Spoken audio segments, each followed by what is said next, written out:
నిర్గమకాండము 7వ అధ్యాయము. కాగా యెహోవా మోషేతో ఇట్లనెను, ఇదిగో నిన్ను ఫరోకు దేవునిగా నియమించితిని.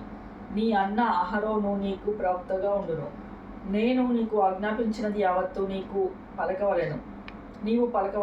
ఫరో తన దేశంలో నుండి ఇజ్రాయేలును పోనీయవలెనని నీ అన్నయ్యైన అహరోను అతనితో చెప్పును. అయితే నేను ఫరో హృదయంను కఠినపరిచి ఐగుప్తు దేశంలో నా సూచక క్రియలను నా మహత్కార్యములను విస్తరింపచేసెదను. ఫరో మీ మాట వినడు, కానీ నేను నా చెయ్యి ఐగుప్తు మీద వేసి గొప్ప తీర్పుల చేత నా సేనలను ఇజ్రాయేలు అయిన నా ప్రజలను ఐగుప్తు దేశంలో నుండి వెలుపలికి రప్పించెదను. నేను ఐగుప్తు మీద నా చెయ్యి రాసి ఇజ్రాయేలును వారి మధ్య నుండి రప్పించగానే నేను యెహోవాననే ఐగుప్తులు తెలుసుకొందురనెను. మోషే అహరోనులు యెహోవా తమకు ఆజ్ఞాపించినట్లు చేసిరి, అలాగుననే చేసిరి. వారు ఫరోతో మాట్లాడినప్పుడు మోషేకు 80 ఏండ్లు, అహరోనుకు 83 ఏండ్లు.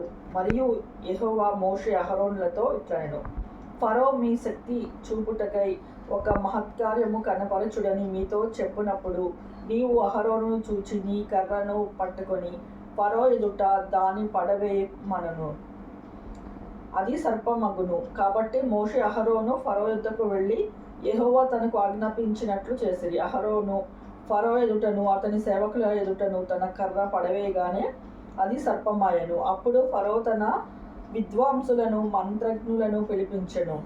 ఐగుప్తు శకునగాండ్రు కూడా తనను మంత్రముల చేత అలాగే చేసిరి. వారిలో ప్రతివాడును తన కర్ర పడవేసినప్పుడు అది సర్పమాయెను. కానీ అహరోను కర్ర వారి కర్రలను మింగివేయగానే యెహోవా చెప్పినట్లు ఫరో హృదయము కఠినమాయెను. కనుక అతడు వారి మాట వినకపోయెను. తరువాత యెహోవా మోషేతో ఇట్లనెను, ఫరో హృదయము కఠినమైనది, అతడు ప్రజలను పోనీయనొల్లడాయెను. పొద్దున నీవు ఫరో యొద్దకు వెళ్ళుము. ఇదిగో అతడు ఏటి దరికి పోవును. నీవు అతనిని ఎదుర్కొనుటకు ఏటి ఒడ్డున నిలిచి పాముగా చేయబడిన కర్రను చేతపట్టుకొని అతని చూచి అరణ్యమందు నిన్ను సేవించుటకై నా ప్రజలను పోనిమ్మని ఆజ్ఞాపించుటకు గాను హెబ్రీల దేవుడైన యెహోవా నిన్ను నీ యొద్దకు పంపెను. నీవు ఇది వరకు వినకపోతివి. కాగా యెహోవా ఆజ్ఞ ఏదనగా నేను యెహోవానని దీన్ని బట్టి నీవు తెలుసుకొందువని యెహోవా చెప్పుచున్నాడు. ఇదిగో నా చేతిలోనున్న ఈ కర్రతో నేను ఏటి నీటిని కొట్టుదును, అది రక్తముగా మార్చబడును. ఏటిలోని చేపలు చచ్చును, ఏరు కంపు కొట్టును. ఏటి నీళ్లు తాగుటకు ఐగుప్తీయులు అసహ్యపడుదని చెప్పమనెను. మరియు యెహోవా మోషేతో ఇట్లనెను, నీవు అహరోనుతో నీ కర్రను పట్టుకొని ఐగుప్తు జలముల మీద, అనగా వారి నదుల మీదను వారి కాలువల మీదను వారి చెరువుల మీదను వారి నీటి గుంటలన్నిటి మీదను నీ చెయ్యి చాపము, అది రక్తమగును. ఐగుప్తు దేశమంతటను మ్రాను ప్రాంతంలోని రాతి పాత్రలోను రక్తము ఉండునని అతనితో చెప్పమనెను. యెహోవా ఆజ్ఞాపించినట్లు మోషే అహరోనులు చేసిరి.